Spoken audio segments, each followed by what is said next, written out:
My name's Tim Parker-Langston. I am a tenor singing the chorus with the Royal Opera House and the Royal Opera Chorus. And alongside that, I've been working on a PhD, which I've just completed, called On the Songs of Fanny Hensel or Fanny Mendelssohn.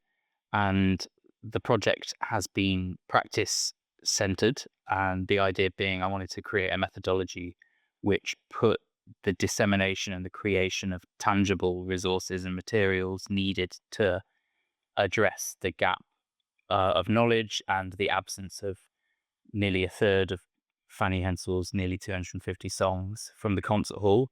And Hensel Songs Online is that tangible output. It's an online open access resource which houses a complete performance edition of all 239 songs for solo voice and piano. The songs are hosted in a variety of keys. They should be accessible to any voice type. And it's also possible to make requests of keys. And around that, the website also is a curated resource with playlists of available recordings of Fanny's songs, including several that have been made as a part of my doctoral work. Thank you, Tim. Could you tell us, why did you choose to focus upon Fanny Hensel?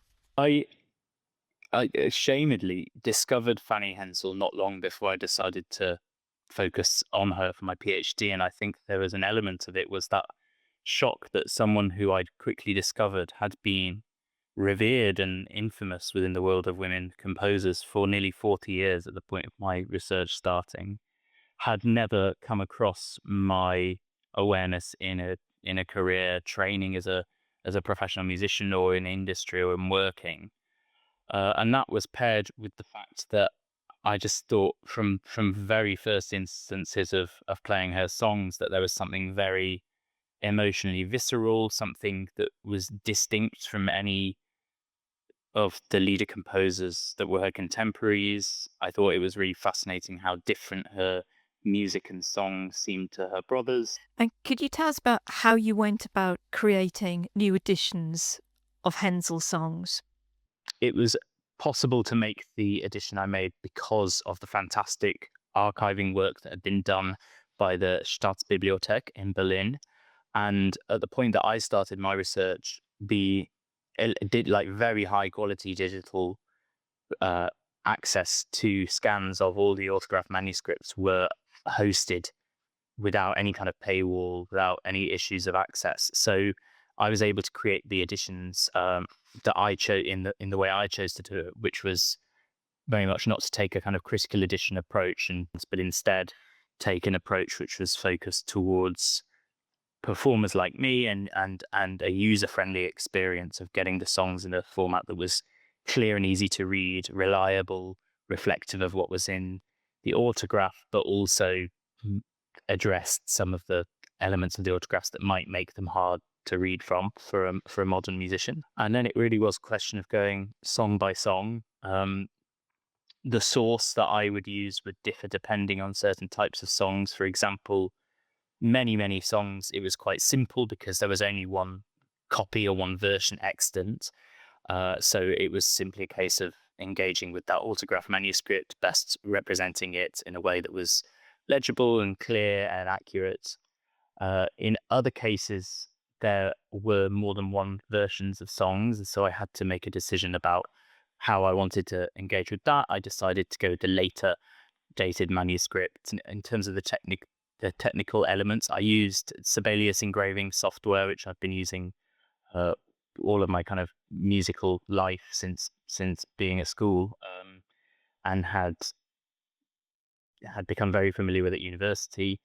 Um, Created a sort of big first draft of them all, and then spent a very long period of time just playing through all of the songs again and again, finding errors and errata and correcting those as I went through, but also by doing so, really getting to know her music.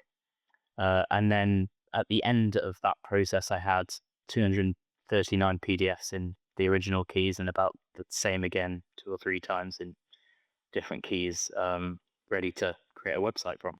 And what motivated you to make your editions available as open access for other performers?